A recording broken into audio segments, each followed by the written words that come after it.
It's a false statement. It's actually fraudulent, in my opinion, for professionals to be using this to the public. And I think that you're a disgrace, actually, if you don't think really hard about this for trying to make people believe that you have the particular answer in this complicated topic. James, how you doing, man? Carl, I'm great. Thank you for asking. All right, let's jump right into it, man. So this week we ended last week's conversation talking about what we're going to hit this week, and I'm excited to hit this one. And it has your classic James Fitzgerald alliteration, facts and fallacies of fitness. I just want to throw a claim or a statement on the screen. I want to take a second. And just think about how we want to respond or how you want to respond to this claim. And then I just want to have a conversation around it. Yeah. Oh, got it. VO2 Max is the number one predictor of longevity. Yeah, immediately it's a fallacy. Doesn't take me long to kind of pause and think about that. Yeah, it's just been, I can't believe the VO2 Max concept has stood around so long, but the reason why it has staying time is that it's a very complex piece of knowledge that can only be understood by people who think they're elite in knowledge and capability in the medical, the sports medicine paradigm. And so they basically talk amongst themselves for 30 or 40 years about this concept, largely pertaining to just diagnostics around performance for humans. But then, some of them leave those rooms and those halls and those institutions, and they come into the public, and then they figure out that people look at them and be like, oh, wow, you're so smart. Oh, you talk about these big, complicated things. Oh, my gosh, please tell me, how I can live the best life possible. And so they just start spouting all these untruths, really, around these, self-perceived complicated things in the end. Why do you think this concept hits so well with the general population, general public when they hear this? Let me qualify that a little bit. There's a lot of because it sounds like an answer. Okay. It sounds like an answer. It sounds like something that has to be the answer so that they can give up responsibility for taking control of their own lives and their own health.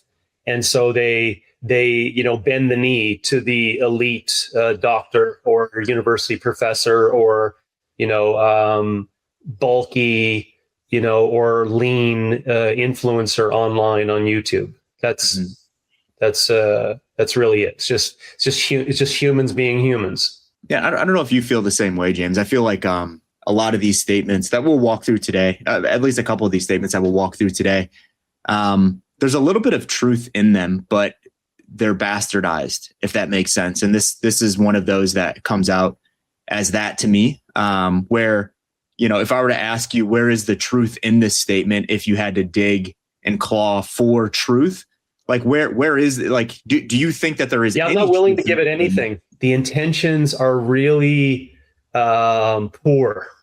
Yeah. Behind that, what I'm saying? I don't even give it a percentage, right? So if you and I were to dumb it down and be like, well, VO2 Max could mean, aerobic activity.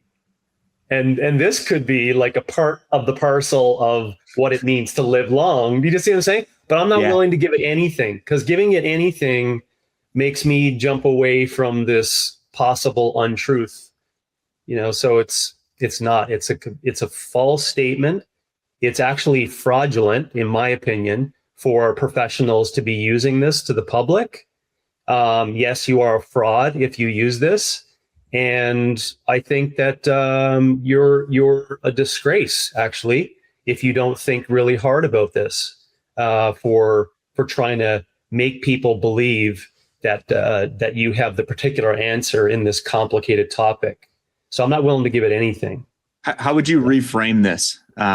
You don't even have to take this. How would you encourage someone to think about this differently, but in the same light, if that makes sense? I think it kind of takes us away from the particular topic of the thing helping something. Yeah. It makes us focus on the concept of longevity, like we discussed last week, maybe offline or after the show. Everyone thinking that longer is the ideal.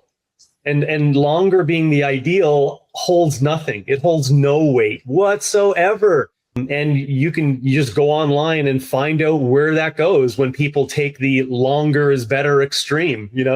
What do? They spend 90 years of their life being anxious, trying to make money to pay for expensive surgeries and expensive medication and and the whole time, what are they missing? They're missing time with family. They're missing time for challenging themselves naturally. They're missing time with community associations and like asking hard questions. They're missing time with a loved one, like finding out the deepest, darkest aspects of each other. Like this is what they're missing. And it's actually sad. I can make it super simple and say things like, doing physical challenges every day is important for humans. That's where I'd stop. So it's challenging to reframe or restate this statement while still staying along with this logic, because the logic all in itself is flawed. I just want to repeat that I think because I know the intentions are really gross for the people who say it and push it, that I think it's more than just an illogical issue. I think it's more than just what I'm saying? It's more than just a brain issue. The intention is to sway humans. You said that, and we did talk about this in last week's episode, but I'd like you to just go just a little bit deeper on this one, James. If longer isn't the answer, what is the answer? Yeah, it's a maximal expression of oneself with the highest mental acuity and awareness for the longest period of time. And just let the chips fall where they may, whatever. And that saying would be next to, just allow things to happen as some believe they're supposed to happen, and then others believe that it's just going to happen. It just may or may not happen. So, without having an answer to what happening is, if someone looks at the statement at face value and they say VO2 max is the number one predictor of longevity, what they are going to do, and this is what I'm seeing a lot of, and a lot of the conversations that I have, is it's like a higher VO2 max is the aim by any means possible. So if that is in someone's brain where they're like, hey, I need to get to this high VO2 max number. I'm at 42. I need to be at 62, right? They're going to lose, potentially, they're going to lose the latter statement of what you just talked about, right? The mental acuity, the awareness, and for as long as possible. We could make them run instead of cycle and improve their VO2 max. Hey man, this is what I'm saying. Like you could do physical activity, and will I improve my VO2 max? I don't know. That's what I'm saying.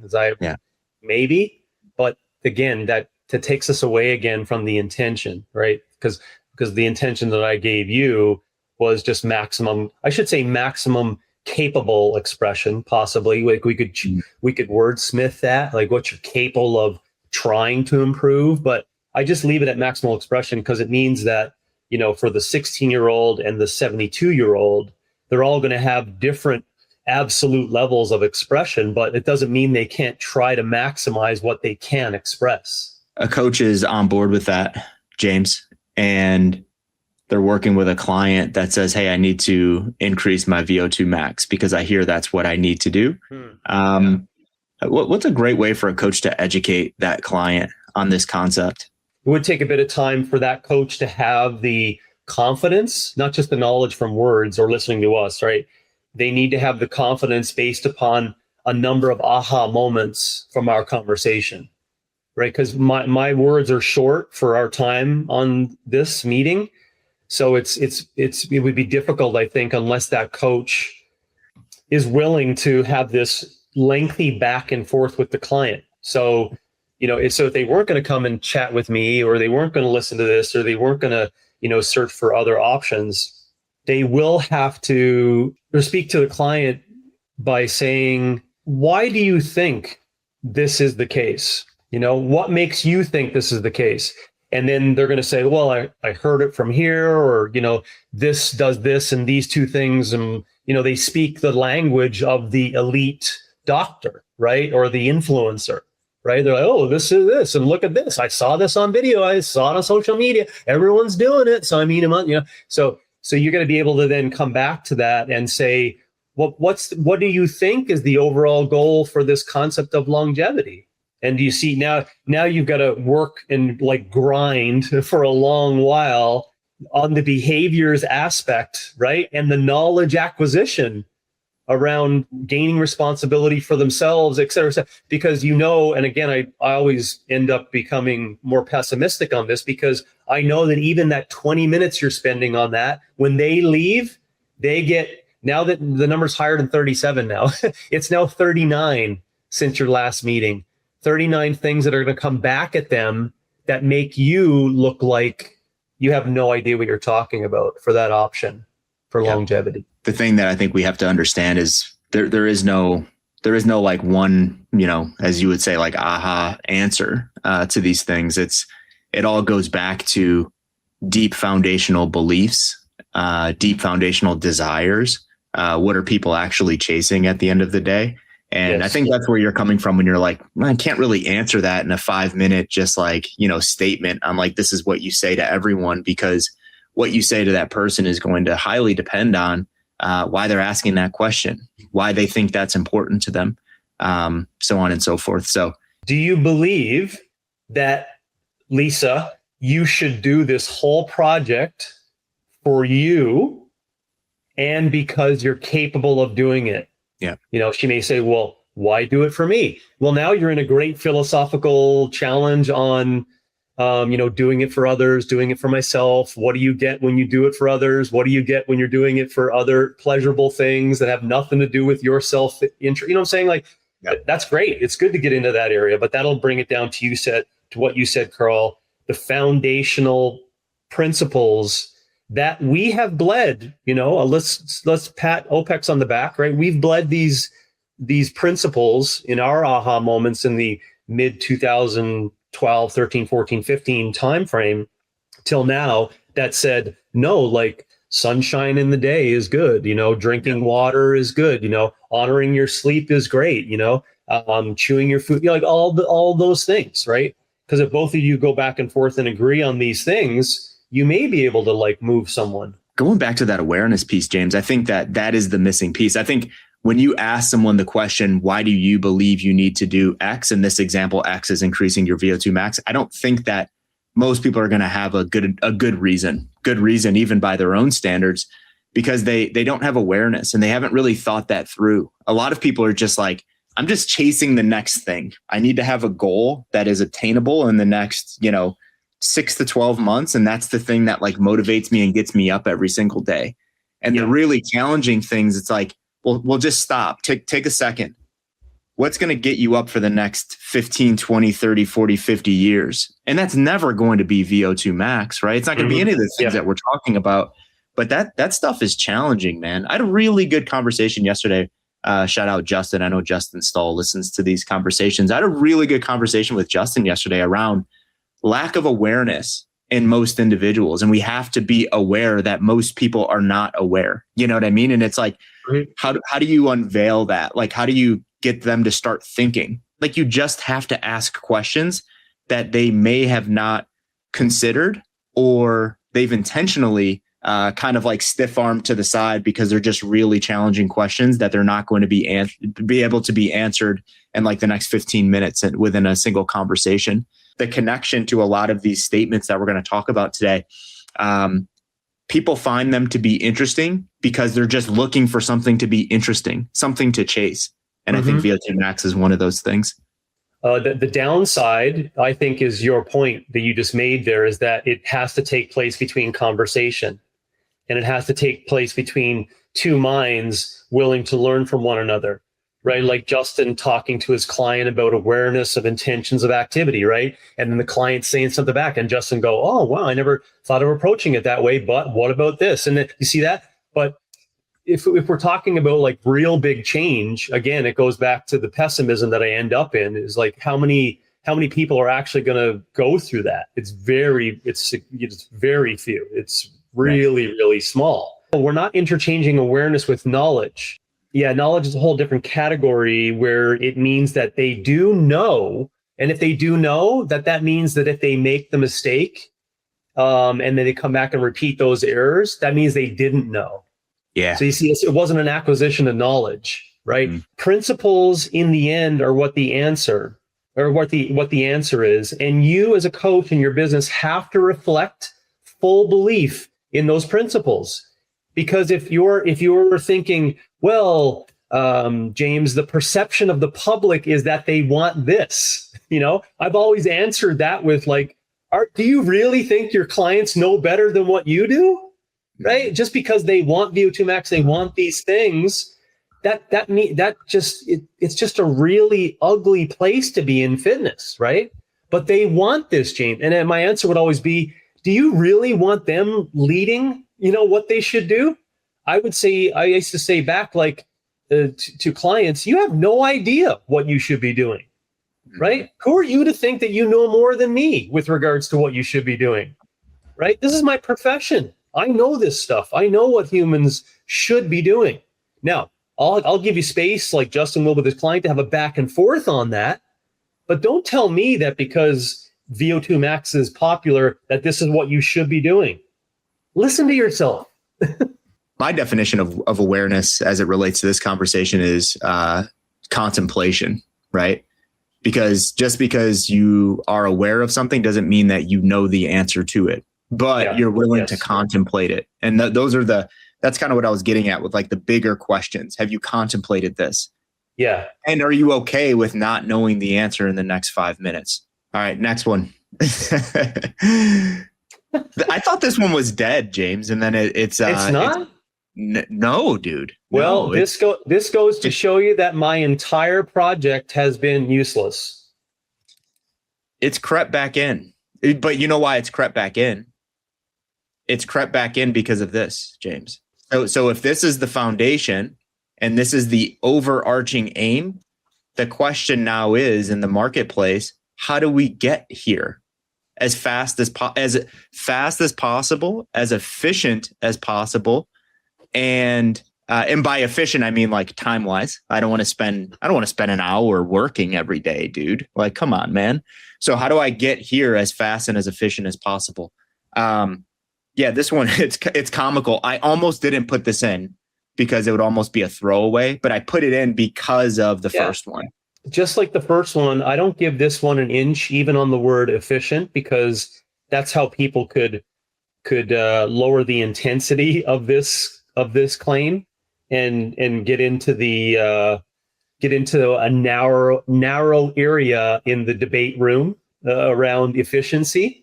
But just like longevity, I don't want to land there because, again, it comes back to what's the intentions. If your intention is only on efficiency, then maybe, but I don't even want to give it a small percentage of that.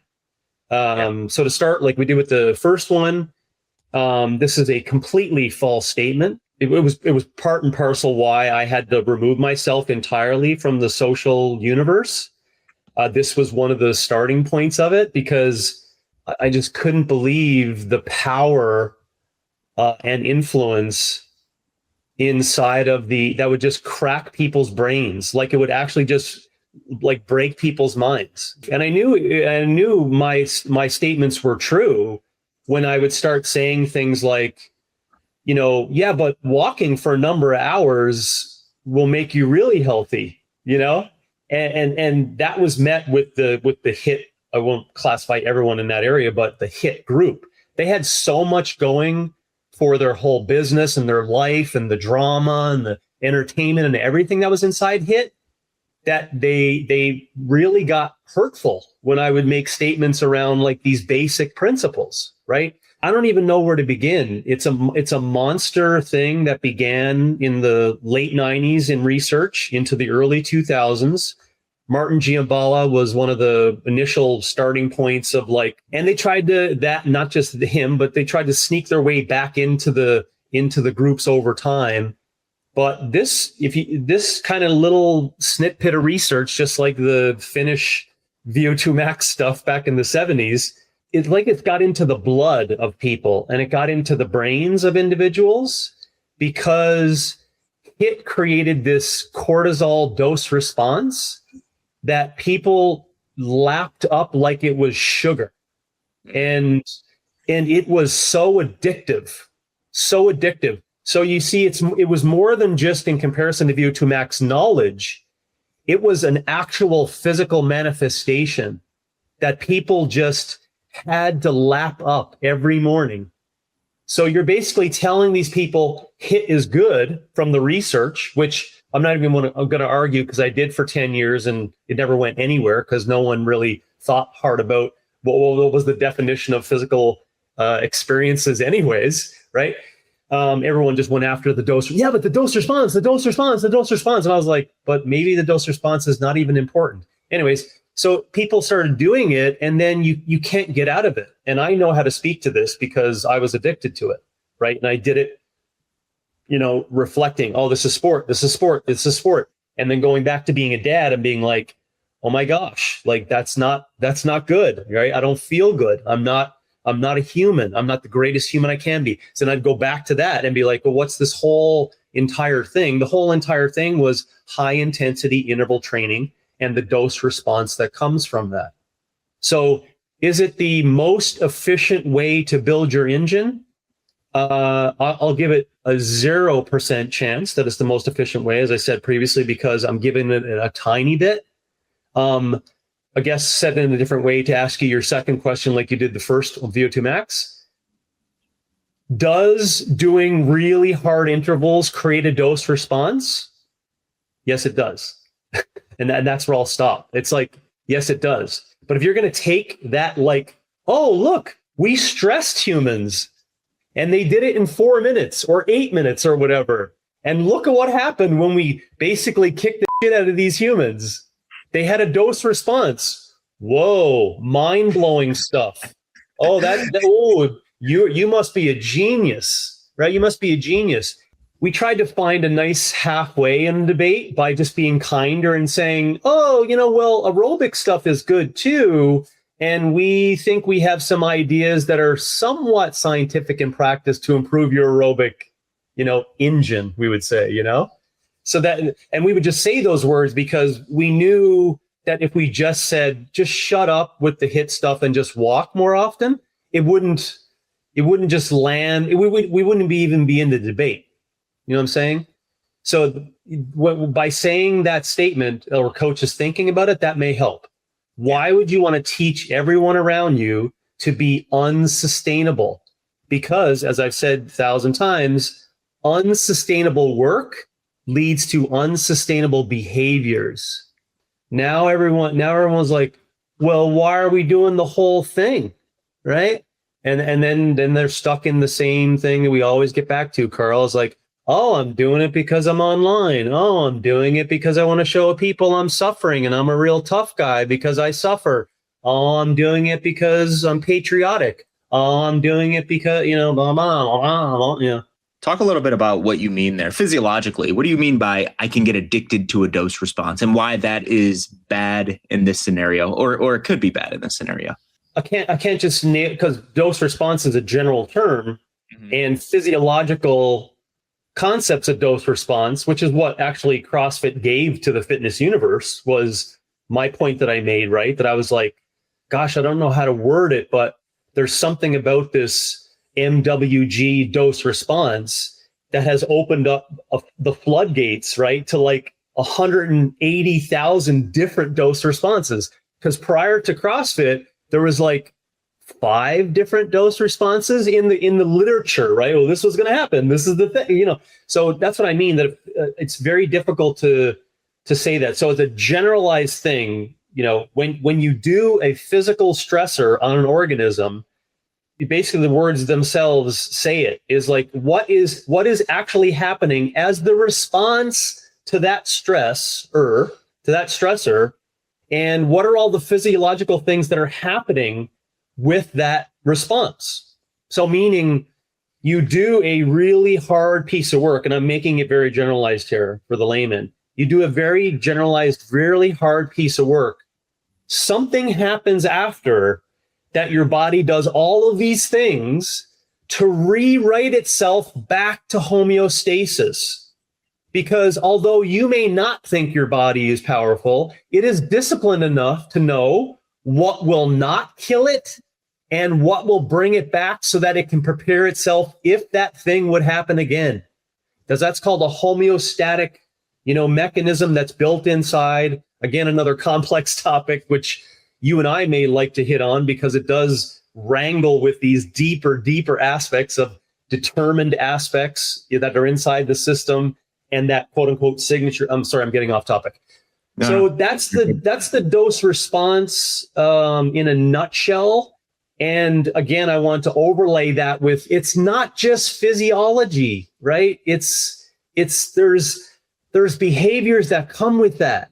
So people 80 years ago would do something like that, and they would immediately finish and go, that's the stupidest thing a human should ever do. Like, why would I ever do that? Why would I feel like that? Like, ugh, that's horrible. But today it goes on everywhere. Why? Because you can tell people, look at me, look how much I'm suffering, right? Oh, look at me lying on the ground, right? Look at my ripped hands. Like the story, it goes on and on. Look at the sweat. Look at the blood. Oh, I'm tasting blood. Oh, diagnostics. Oh, look at this thing. Oh, my heart rate's showing this. All this stuff is the dose response that people think is cool. And so that's what I mean, that it's more than just a physiological issue. It's the psychological stuff that comes with it in people's perceptions of what that dose response does. And that's why it will always, in the end, win. You put an intense dose response, high intensity program up against my concepts of vitality. And of course, we can define what winning is, but they will always win. Always win. So everyone calm down with your HIIT. Let's kill HIIT again. It was dead for a couple of years. Let's kill it again. Yes, okay. Let's kill HIIT. I feel like there should be a different word for it. I think it's so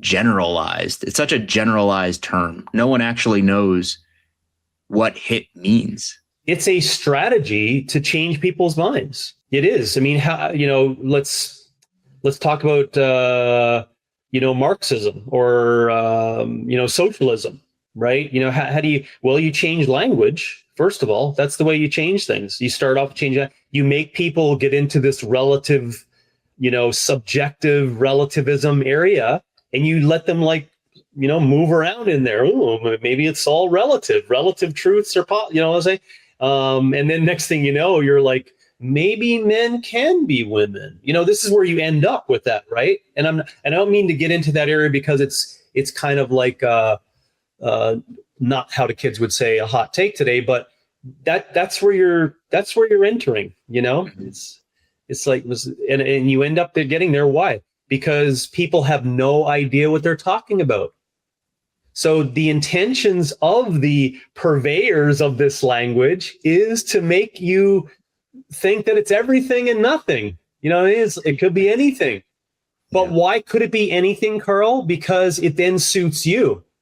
Yeah. Because you can tell your friend at the Croc Center on the Versa Climber, right? What are you doing? Well, I'm doing this new high intensity interval training. I'm like, what? What? Yeah. And this is why it's good for you, would be the last piece, right? Yes, exactly. This is why it's going to make you better. This is how it's going to make your life better. Uh-huh. Yep. You add that to it, and because that's always the answer for doing fitness, right? A little bit different, right? Like this one is about optimization. Everyone should wear a continuous glucose monitor, even if you are healthy. That's such a disgustingly false statement. I think that they become a serf and a slave to the system. I think of a lack of intelligence is what I think of. I'm being honest, right? Just think that there's no intelligence here whatsoever. The whole measurement, the thing like that. I knew that all was lost when and I'm not going to mention names, but all these people that were such big believers in this independence and free mover, free thinker concepts, they started selling this idea. When you give up your own intuition on how you're feeling and how you're feeling based upon what your actions were, the game is up. You've completely lost. You're a loser. You're a loser in the whole thing. Because when you start saying things like, well, I'm not capable of figuring out things for myself with regards to what I should eat and the actions that I should do for physical activity or what to put in my mouth that makes me mentally acute, the game is up. Everything, it's all over. Because as soon as you start entering into that CGM, wearables, whatever universe, you give up intuition and you become immediately dependent on something else to tell you what you should be doing. This is without even getting into the argument like I did for a long period of time, and then I just got away with it, especially with the Oura Ring, Whoop Band, Joel Jameson's thing. And I had a fourth one that I wore. I did them all for a number of years all together. Realized that I had given up that entire intuition that I had already built in. Like I had the most elite intuition of what James Fitzgerald should do because of James Fitzgerald's experiences with nothing, right? But just doing stuff, right? Eating like shit, drinking, doing this, sleeping, whatever. And then I just say, oh, that's what you get from that. But then all of a sudden it's like, no. You got to wear this band to tell you all those things, It's like, if you don't follow into this, what I'm saying? So you give up everything. Something that I wrote down prior to you starting on that. And I think you beat this one up. I just put intent is to increase awareness, but you're actually decreasing your ability to be aware when you do things like that. I don't want to say I've tried them all, but it's like I've tried most of them to include CGMs and Whoop bands and the auras and all of the things, right? And I never learned one thing from them. Never did. I could make an argument that maybe I would have if I was just like completely unaware of my own body, my own actions, and what leads to what for myself. But I couldn't imagine putting one of those things on at 16, 17 years old and never having to learn how my actions would have consequences on my energy, on my cognition, on all of those things that like are just naturally built inside of us to really understand if I do X, Y is going to happen. Right. Yeah. So going back to week 1, James, we talked about autonomy, and then even week 2, when we talked about physical freedom, these things have to take away from your autonomy and your physical freedom, right? Yeah. You bring up, I can't get off the point you made as to who they're selling this to, right? They're selling it to the young athlete, right? Like my daughter, Hannah, gets this, Whoop band deal as a D1 athlete in university, right? They know where to go for that. Why? Because you immediately want people hooked into the system before they get a chance to like create physical experiences for themselves. And that's why it's so sad to me is that these younger people never develop responsibility for what happens to them based upon their own actions. And just take it a larger degree. What happens when you give up intuition? Think about that on a whole, like a large scale, right? What happens when you give up intuition? You're giving up everything that it means in one big parcel to be as human as possible, right? To sit back and say, now how did my actions lead to me feeling this way? And if you're never taught to go through that, i.e. I put too much weight on, I got squat underneath the bench press, but luckily someone was there to pull it off me. Like, you need to do thousands and thousands of those, not death-defying actions, but actions. So you can do what? I can know exactly what I can and cannot bench press. But do you see, so what happens if that's taken away? Meaning you're going to put something on that's going to tell you what to do. And I know it's not, don't mean that it's the same thing as getting squat underneath a bench press because a watch or something's not going to tell me that, but that's what you're giving up, right? You're giving it up. And there's just something inside of that really, it's more than just makes me disappointed. And I'm not sure how to describe what I'm feeling, but it's really, I think what I feel is that because it's close to home and also I've been through it, and I'm kind of an observer of the public and right now, and I can just see this entire wave of dependency that's just like floating over everyone, right? And all of those people that are pushing that are really disgusting. It's really disgusting because they know that they're making everyone give up their intuition, but they're saying that they're curing cancer and providing this.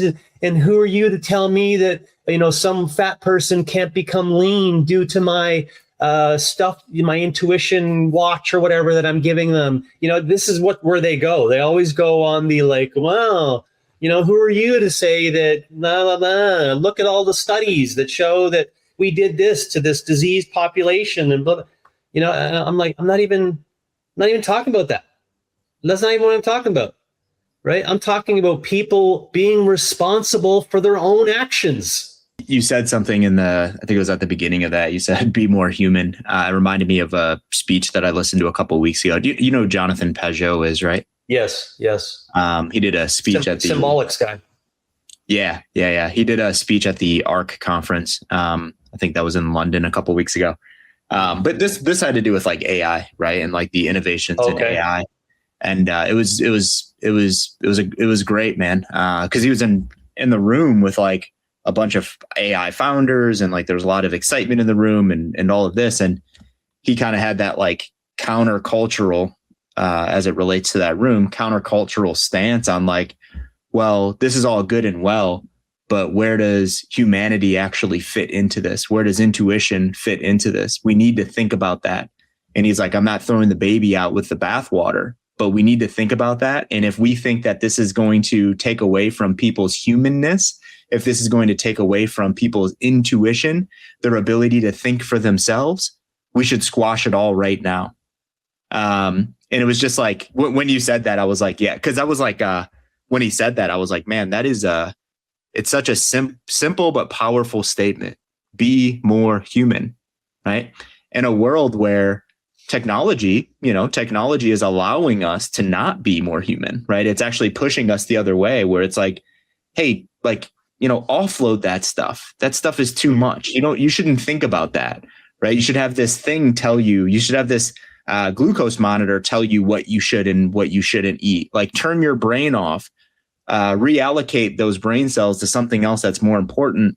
But then you think about that and you're like, what can be more important than my own awareness about myself, right? Like, I would argue that is the most important thing, because everything is downstream from that. So just wanted to point that out, because I think that was a super powerful statement, that be more human piece, and something that I think a lot of people should really think about what that means for them before they're like, well, no, it helps me here and it helps me there and blah, blah, blah. It's like, it's a powerful statement on the intuition piece, and anything that takes away from your intuition is probably not a good thing. So let's end it on that, James. We have a couple more that we need to hit. I know I said it like we try to go rapid fire, but let's not try to go rapid fire, because some of these things are they deserve a little bit more time. So we'll hit part 2 next week. People can be in the cynical area of fitness and the pessimistic, cynical area in fitness, and have a show that lasts for the next 30 years. Mm-hmm. Like, I'm talking an hour every couple of days of a show that lasts for 30 years, because there's just so much there's so much humor and entertainment and chaos in fitness that you and I would never be able to have a list of like, well, what's the facts and fallacies of fitness we should hit. So if we're going to choose these, we'll just work as hard as we can in short form to knock them out of the park. But just don't forget my point on that, right? Is that we're in a place in the world where it's going to be impossible to end that show because there's just so much, right? But here's the slight light that we'll finish every show with as coaches' homework. What could be a generalized thing that could be an answer to all that? And they might be right in front of you is my answer to it. That they could be these super basic principles on intentions of physical activity. They could be right in front of you, because if you dig into the principles around physical activity and its purpose for you first, then I think all the other stuff may unfold. Then you'll start getting into, show number 39 of Facts and Fallacies of Fitness and be like, I don't even need to listen to this anymore because my intentions are completely different. Yeah. Right. And now what I know to be intentions. So what I'm saying in there is that it really is just for entertainment purposes that we go down the list of 1,000 different facts and fallacies in fitness. Right. But you gotta hang real hard on those basic tenets of intention and then work your way out into the public to discuss these things, and you'll be okay. Yeah. So that was kind of like a lesson plus also something as homework. Yep. Awesome. Yeah. All right. Appreciate it, James. Thanks, man.